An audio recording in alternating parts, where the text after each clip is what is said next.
He waited until the last photo was taken. Then he turned to me and said, "We're done." 20 minutes later, I found her hairbrush in Sophie's backpack. The church still smelled like roses and melted wax when he said it. The pews were nearly empty, just a few parents chatting in the corner, children running with shoes off and stained fingers. I was zipping up Sophie's coat, my back to him, when his voice dropped like a stone, "We're done." I thought I misheard. Surely, he meant the ceremony. The chaos. The fundraiser I planned for weeks. But when I turned, he wasn't looking at Sophie. He wasn't even pretending. He looked at me like someone reading the final page of a book they were never really invested in. I didn't speak. I didn't ask why or now. I just stood there, frozen in the silence he created. Sophie tugged my sleeve. "Mom, can we go home now?" I nodded. My voice didn't work, but my hands did. I reached for her bag. It felt heavier than usual. 20 minutes later, I was in the kitchen, unpacking snacks and sheet music, when I found it, a hairbrush, gold and tortoiseshell, wedged in the front pocket of Sophie's backpack. Not hers. Not mine.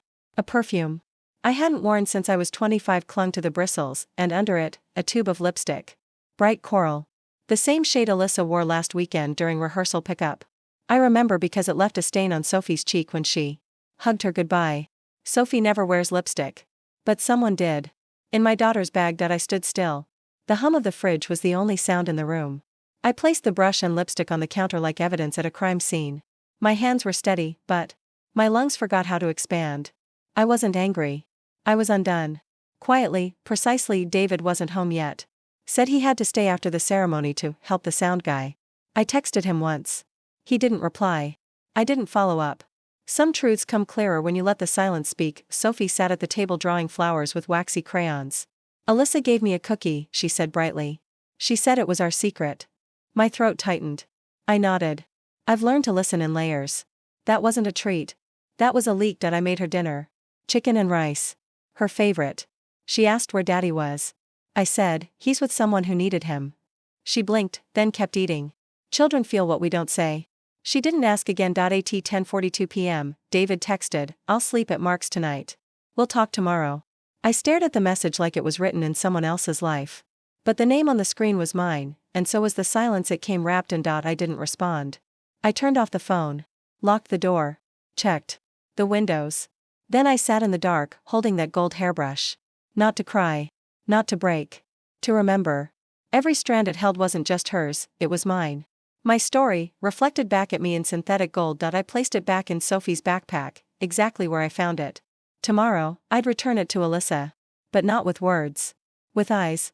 With the full force of a woman who's been humiliated in silence, and has decided not to stay that way. That wasn't a brush, it was a confession hidden in coral lipstick. He said I was the calm in his storm. I didn't realize I was the shelter he'd leave when the sun came out. David and I met in a hospital corridor, him in a cast, me in scrubs. He had fallen off a ladder at one of his construction sites. I was the charge nurse assigned to his floor. He said I made pain look less terrifying. I believed him. Our first date was coffee after his checkup. He brought blue hydrangeas, the kind that bruise easily. He asked too many questions and listened too intently. It felt like safety. I'd been through 2 back-to-back breakups. I mistook consistency for character. He said he wanted a family. Stability. A real alma. I already had those dreams mapped out in my mind. We married a year later. Nothing grand, just a courthouse and dinner with close friends. He insisted on carrying me over the threshold of our rented duplex. Said, "This is our start." I didn't know it would also be my ceiling. I worked nights so he could build his company. Laid bricks with sweat and strategy, he said. But the truth is, I helped pay his first 3 crews with overtime checks and skipped lunches. I believed in his dream like it was mine. Sophie was born on a rainy Wednesday. He cried in the delivery room, whispered, "She's perfect, like you." I wish I could freeze that moment. He was still reachable then. Still soft. Before the silence crept in and made him someone I had to decode. I cut back on shifts. Took the early ones to be home for dinner. I made flashcards. Baked banana bread for class parties. I wrapped every part of myself around motherhood, and around David. He said he was proud. Said I made everything look easy. I wish he'd asked what it cost. His company took off in year 6. He started traveling more. Bigger clients. Later nights. Fancy suits. I told myself we were growing. I didn't see that only one of us was being repotted. When he bought the house, he said, "This is our forever." I picked the paint. Chose the curtains. Named the guest room But slowly, my name faded from the story. At dinner parties, I was Sophie's mom. His plus one. A nurse with flexible hours. He stopped holding my hand in public. Said it wasn't his style. I stopped. Reaching for his. In private, he was kind, but not present. Present, but not available. We became functional. Calendar partners. Domestic business associates. I mentioned returning to school. He said, let's wait till Sophie's older. I said, she's already 10. He shrugged. That was the end of the conversation. My ambition, once applauded, now lived in a drawer beside expired insurance cards. When I bought new lingerie for our anniversary, he said, you didn't have to try so hard. That night, he fell asleep with the TV on. I folded the lace away, untouched. It still had the tag the last time I opened that drawer. He never yelled. Never hit. Just stepped back. 1 inch at a time. Like erosion. Until the only version of us that remained was the one in Sophie's drawings, stick figures with smiles she tried to keep balanced. I thought I was the safe space he needed. The one who wouldn't leave when business got hard. When moods dipped. When clients disappeared. But I didn't see I was just the net he used until he learned to fly without asking who built the ropes. I was the blueprint. He just redrew the plans when I wasn't looking. He stopped noticing when I cried, but noticed when I changed shampoo. It started small. Sophie left a drawing on the fridge, 3 people holding hands, 1 figure much smaller. When I pointed and asked, is that you, she shook her head. That's Alyssa, she said. She comes to ballet now when you're at work. I smiled, but my stomach turned. David used to send, just thinking of you, texts. By year 8, those became, pick up milk. Then nothing at all. I once left him a note in his suitcase before a trip, something small, sweet. When he came back, the note was still there, unread. He changed his phone wallpaper from our family photo to a mountain landscape. When I asked about it, he said, it's calming. He never asked what I found calming. He never asked anything. Sophie mentioned once that, Daddy said you're always tired. I laughed, deflecting, but I heard what wasn't said. He was rewriting me in her eyes, one offhand comment at a time. And I was letting it happen. In the name of keeping peace, there were new colognes. New shirts. Shoes that looked more expensive than usual. I asked once if they were gifts. Clients. He said, with that practiced casualness. Like clients also left lipstick on his collar. He became generous with compliments, but only in public. At school events, he'd say, couldn't have done this without Julia. But at home, he didn't look up from his phone when I spoke. Praise became performance. Affection, a brand. He started calling Sophie his little girl. As if I were incidental. She came home once wearing a bracelet. Alyssa got it for me. Daddy said it was okay. I said nothing. That silence felt like the first crack in something sacred. We stopped eating dinner together. Schedules never matched. I worked early. He worked late. Sophie ate in between. I left plates warm in the oven like offerings. They were always untouched by morning. I noticed the car seat was adjusted, pushed back too far for Sophie. Lip gloss. Smudged on the inside of the passenger door. A receipt for a wine bar in the city, dated the same night he said he had a client dinner. He forgot I balanced bills, and read everything. He took Sophie to dance lessons on weekends, insisted it was their special time. I was grateful at first. Then suspicious. One day, she came home humming a song I didn't recognize. Alyssa taught it to me, she said. She lets me sit in her lap. My heart clenched. When I brought up feeling distant, he said I was overreacting. We're just tired, he'd say. All couples drift. I stopped pushing. I knew that tone. The one that pretends to comfort while closing the door. The intimacy disappeared without warning. No fights. No rejection. Just stillness. I once reached for his hand in bed. He turned, not violently, just deliberately. A withdrawal dressed as rest. Sophie started drawing less. She used to fill notebooks. Now she scribbled quickly, hid the pages. I found one crumpled under her pillow, a house with 2 doors. One with light. One completely black. Even the dog started waiting by the front door less.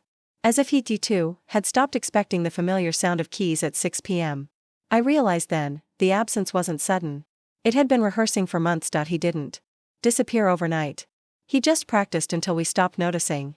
He left the ceremony holding Sophie's hand, and hers. I was the only one without someone beside me. The spring recital had always been our moment, Sophie's, mine, ours. I stitched ribbons into her hair, packed backup tights, brought her favorite apple juice. We'd done this together every year.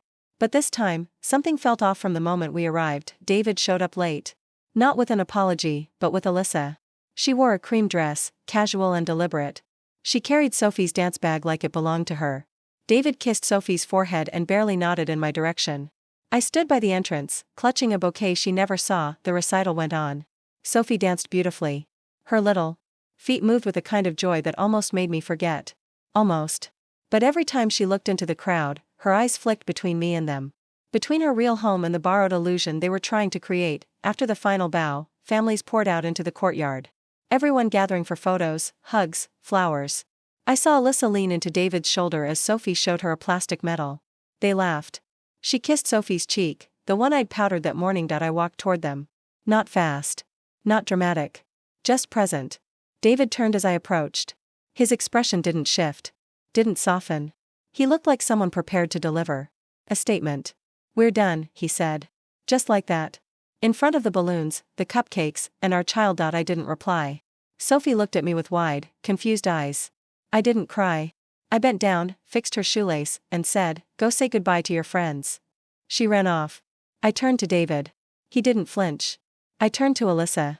She looked away. They left together, holding Sophie's hand between them. I stood alone, still holding the bouquet I brought. No one asked if I was okay.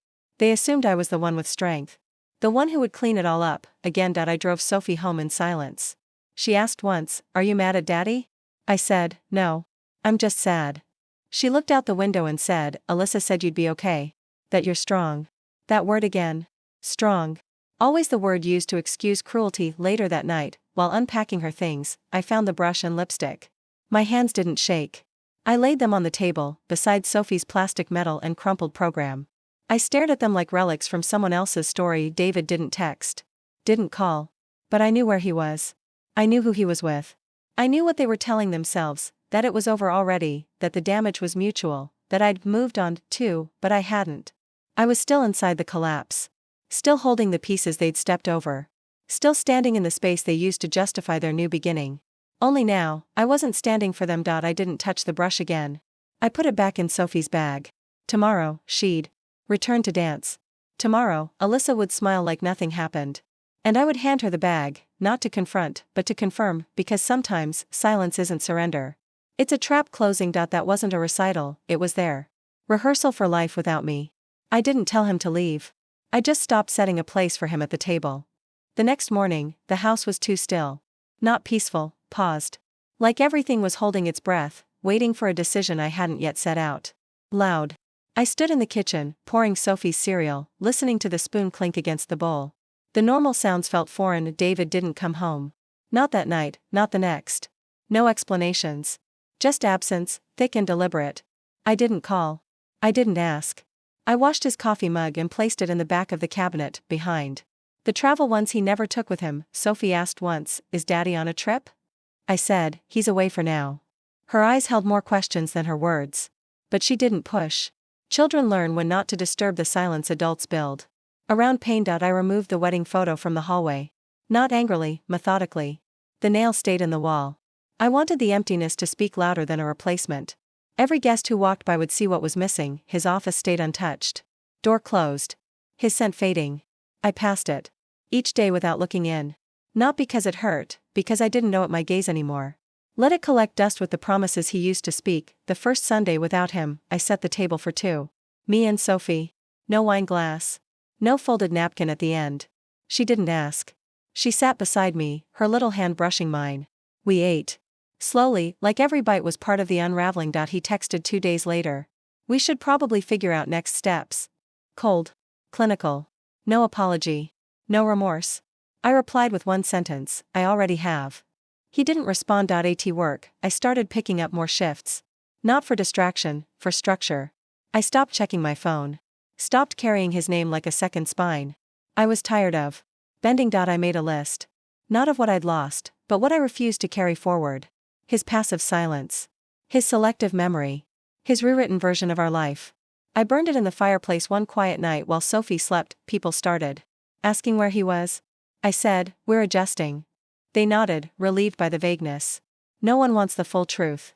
Not when it exposes how easily a man can disappear from a family he once swore to protect. I threw away the roses he left from our last anniversary. Dried, brittle, still sitting on the mantel like a ghost of intention. I didn't even remember the card. That's how forgettable effort can become when it's inconsistent. One night, Sophie crawled into my bed. "Can I sleep here tonight?" she whispered. I pulled her close.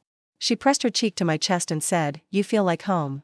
I kissed her forehead and thought, "So do you." That night, I realized something. I wasn't abandoned. I was released. Released from being the constant, the fixer, the explanation.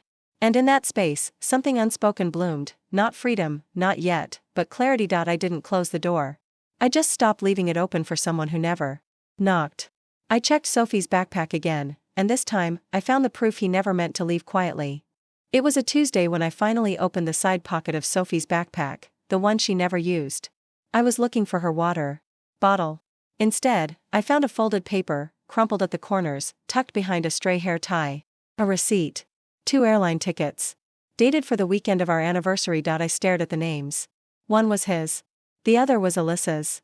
Not initials. Full names. Not just a seat assignment. A confirmation of intention. They weren't careful. They weren't sorry. They were bold. I flipped the paper over. A note in Alyssa's handwriting. I recognized the loopy "why." "I'm so proud of you for finally doing this. She'll understand eventually." She wasn't talking about me. She was talking about Sophie. The child they'd decided would adjust. I sat on the couch, the paper heavy in my hands. Not because it hurt, but because it confirmed everything I'd known in fragments. This wasn't a mistake. This was a strategy. A life redesigned. In secret, delivered through my daughter's belongings. That night, I went into David's office. I opened the drawer he always kept locked. I'd found the spare key years ago and forgotten it until now. Inside, more receipts. One from a jewelry store. Not for me. A bracelet I never received. A size too small for my wrist. A printout of an apartment listing, highlighted. 1 bedroom. Near Alyssa's studio. A note in his handwriting, "Close. Enough for drop-offs." I realized then, they'd already drawn the map. The only one not informed was the woman who built the foundation they were walking away from. I copied every document. Scanned. Saved. Printed. I placed them in an envelope. The same kind I used for Sophie's permission slips. I labeled it simply, "Truth." Because that's what this was. Not vengeance. Not anger. Just proof. I brought it to my attorney the next morning. No dramatic speech. Just papers placed carefully on polished wood. She looked through them, page by page, and said, "This changes things." I nodded. It always does. Later that week, I returned Sophie's backpack to her room. I placed it on the bed, newly emptied. But beside it, I left the hairbrush and lipstick she'd once unknowingly carried. I wanted her to know one day, she wasn't part of the lie, she was the one who exposed it. David sent an email that night. "Let's keep this civil." I replied with a scanned copy of the airline receipt. No words. No threats. Just data. Let the silence fill the space where dignity used to live. The next day, his lawyer called mine. There would be no fight. No demands. No negotiation. David had been caught with a smile still on his face, and a signature on paper that told a story even he couldn't twist. I printed one more copy of the receipt. Tucked it into the back of our wedding album. Not to haunt myself, but to remind myself what patterns look like when they start again. This was no longer about healing. It was about remembering. I placed the wedding album in a box marked, "Closed." Taped it shut. Labeled it with the date I found the receipt. Not the date he left. The date I stopped needing answers. He didn't fall. He was documented, and I kept the file. He thought he could rewrite the story. I just handed the real version to the school board. The meeting wasn't dramatic. Just a quiet Wednesday morning in the school's administrative office. I wore gray slacks and a pale blouse, nothing loud, nothing fragile. I brought a folder. Inside, nothing but facts. Airline tickets. Payment records. The note from Alyssa. Her handwriting was unmistakable. Mrs. Howard, the school director, was kind but firm. She'd seen rumors surface, Alyssa arriving in David's truck, Sophie being dismissed early without notice. "We just want to make sure boundaries are respected," she said gently. I placed the folder on her desk. No commentary. No embellishment. Just timelines, receipts, and one printout of Alyssa's social media post. "Can't wait to start the next chapter. Some girls get the fairy tale after all." The photo was taken inside my daughter's recital dressing room. Mrs. Howard. Read in silence. Her fingers tightened slightly on the pages. "Thank you for bringing this," she said. I simply nodded. No anger. No desperation.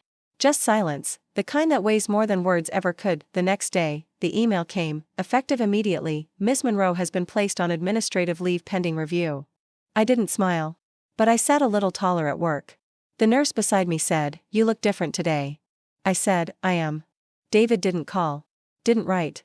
But his signature appeared in the next legal draft, this time conceding full physical custody of Sophie during the week. He didn't fight. He couldn't afford to. The receipts had stripped away the myth of mutual drift. At the next recital, I sat alone again, but not really. Other mothers made room. Sophie ran straight to me after her performance. I handed her a bouquet of sunflowers. She said, "I danced better today. I think you could feel it." I did. A week later, David showed up at the house with a cardboard box. "Just grabbing the last of my things," he muttered. I watched from the hallway. He didn't look me in the eye. Maybe he was afraid I'd speak. But I didn't. My silence wasn't fear, it was victory. On his way out, he paused. "You didn't have to do all this," he said. I tilted my head. "Neither did you," I replied. Then I closed the door before he finished his sigh. Let him carry that unfinished sound with him. The final statement from the school arrived in the mail. Professional boundaries are non-negotiable, especially where student safety and parental trust are concerned. I placed the letter in the same drawer as the receipts. Labeled, "Proof. Not pain." Sophie asked me once, "Is Alyssa gone now?" I said, "She won't be at school anymore." That was enough. She nodded, then went back to her book. Children don't need revenge. They need relief. I took myself to dinner the next Friday. A small Italian place with real candles. I brought a book. Ordered wine. The waiter asked if I was waiting on someone. "No," I said. "This is just for me." And for the first time in years, I wasn't performing resilience. I was simply living it. He crafted a lie. I filed the truth, and let it speak for itself. He thought I'd break quietly. But I rebuilt without a sound, and he wasn't invited back. The house breathes differently now. Not quieter, clearer. The drawers close without resistance. The air smells like lavender and lemon, not his cologne. I finally painted the guest room. Sage green. Calm, steady. Like me. The room he never slept in now holds fresh sheets and fresh air. Sophie's laughter feels fuller. She dances more. Draws again. Her stick figures now have just two people. They're always smiling. Always holding hands. I frame her newest one and hang it by the front door. Our new welcome. I stopped waiting for weekend texts. I stopped checking the passenger seat for hair ties and receipts. I stopped lowering the volume of myself so he wouldn't feel small. The space he left became space I used, for peace, for strength, for me. People ask how I'm coping. I say I'm not. I'm correcting. Adjusting the story to its rightful narrator. The one who stayed. The one who held it all. The one who opened the backpack and found everything she needed to never doubt herself again. I don't tell them about the nights I cried in the laundry room. Or how long I stared at that lipstick. I don't tell them what it feels like to carry betrayal in a child's backpack. I just smile. They wouldn't understand that silence was the loudest scream I ever gave. David moved in with someone else. I know this through bank notifications and whispers. But he didn't get what he left for, not really. Because the woman he betrayed never begged. Never collapsed. She simply stepped aside and built something better without needing applause. Sophie knows the truth in pieces. The way children should. She knows her mom stayed. That I didn't disappear when things cracked. That I stitched us back together, not loudly, but thread by thread, with steady hands. The court finalized everything last week. I signed the documents while sipping tea. No tears. Just closure. Not the kind he thinks he gave me, the kind I gave myself when I returned the brush without a word. Mrs. Howard sent a handwritten note. "Thank you for your quiet strength." It's tucked inside my journal. The one I bought the day after he left. Page 1 reads, "He said we were done." I said nothing. And still, I won. I bought myself a new perfume. Not to replace the old, to declare it irrelevant. This one is amber and cedar. Earthy. Strong. When I wear it, I don't think of him. I think of the woman who finally walked herself home. There's a bench by the lake we visit on Sundays. Sophie brings a book. I bring peace. I don't scroll anymore. I don't compare. I just exist, whole, steady, real. I see couples pass by, holding hands, laughing. I wish them well.